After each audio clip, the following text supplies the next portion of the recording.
Let's be real for a second. For years, ESG has been way more about presentation than it has been about actual proof. Well, that era is officially over. Today, we're going to grade down the huge shift from just making glossy, feel-good reports to building ironclad, defensible data. We'll show you how to architect an ESG system that can actually stand up to some serious scrutiny. Yeah, let's just dive right in. This quote, it says everything, doesn't it? The days of just publishing a nice sustainability report and calling it a day, those are gone. A new standard is here, and it is definitely not optional. So, what is this new standard? It's pretty simple. Your ESG data now has to be audit grade. Now, I want you to really let that sink in. We are talking about the exact same level of rigor, verification, and traceability that your finance department has been using for decades. The game has completely changed. And this brings us to the single biggest demand that's facing every organization right now. It sounds simple, but it's a massive shift. It's no longer enough to just say you're doing good, you have to prove it. And we're talking about everyone, your investors, the regulators, even your customers and your partners. They're all asking for the receipts. They expect to see data that's backed up by a clear data trail, solid controls, and a path for someone to come in and verify it all. That beautiful PDF report? It isn't the final product anymore. The verifiable data behind it is. So, why is this such a challenge? Well, to be blunt, it's because the way most companies have been managing their ESG data is completely broken for this new reality. The old system you see, it wasn't designed for scrutiny, it was designed for storytelling. I mean, just look at this. For most companies, this is the reality, right? ESG data is this chaotic mess of spreadsheets, utility bills, random surveys from suppliers, and sensor data. None of these systems talk to each other, and trying to stitch it all together once a year, it's a recipe for disaster. And worse, it's totally indefensible when someone asks, "Hey, how'd you get that number?" Okay, but it is not all doom and gloom, I promise. There is a clear path forward. So let's look at the blueprint for building a system that's truly assurance-ready, one that can meet this new demand head-on. You know, what I love about this comparison is how well it shows the massive mindset shift that's required. We're moving away from that frantic, manual, annual scramble to get a report out the door and into a system of continuous, automated, and controls-driven reporting. It's about going from being reactive to being proactive all the time. So how do you actually build this thing? Well, it really comes down to getting a few core foundations right.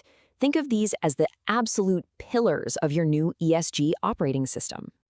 Here they are, the 4 pillars of assurance. First, you've got to establish clear data lineage so you know the life story of every single number. Second, you layer on smart internal controls to make sure it's all accurate. Third, a classic, segregation of duties, so the people entering the data aren't the ones approving it. And finally, you implement a policy engine. Think of it like an automated rulebook that makes sure everyone follows the process every single time. Let's break them down.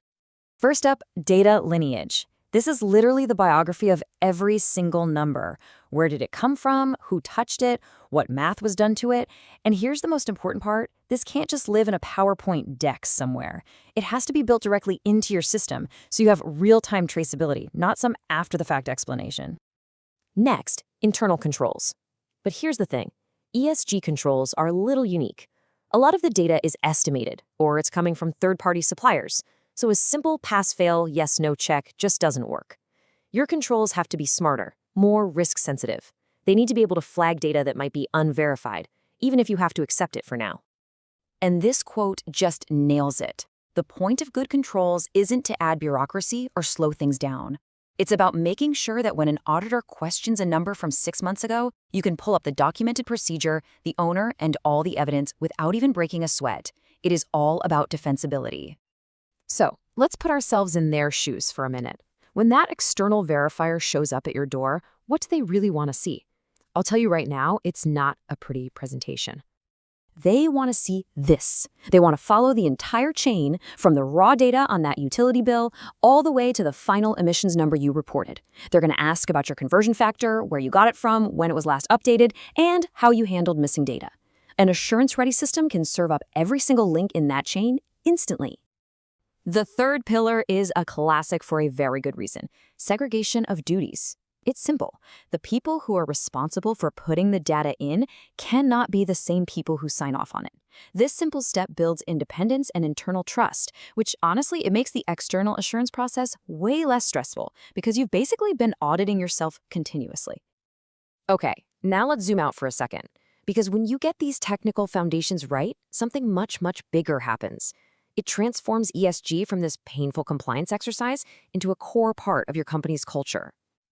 I mean, think about it. When everyone in the company knows that their sustainability numbers are going to be audited, just like the financial numbers, the goals change. ESG stops being this ornamental thing on the side. It becomes integrated into the business. It's not a marketing story, it's verifiable accountability. You shift from just reporting on the past to proactively driving future performance. So at the end of the day, the crucial point is this. This entire transformation, the systems, the controls, the culture, it is all about one thing: achieving verifiable accountability. It's about substance, not just style. And when you achieve this, you unlock this powerful, virtuous loop. It all starts with reliable data. That data builds real trust with your investors, your customers, everyone. That trust allows you to be radically transparent, which in turn attracts capital at a lower cost. And with that capital, you can invest in and accelerate your actual sustainability performance. See? This isn't just a compliance cost. It is a powerful competitive advantage. This all brings us to the final critical choice that every single business leader is facing right now as they look at their own ESG data and systems. And that choice is this. Is your ESG narrative just compelling, or is it truly defensible? In this new era of ESG, only one of those is going to stand up to scrutiny. And the companies that can answer defensible, well, they're the ones who are going to operate with confidence and lead the way. Thanks for joining us.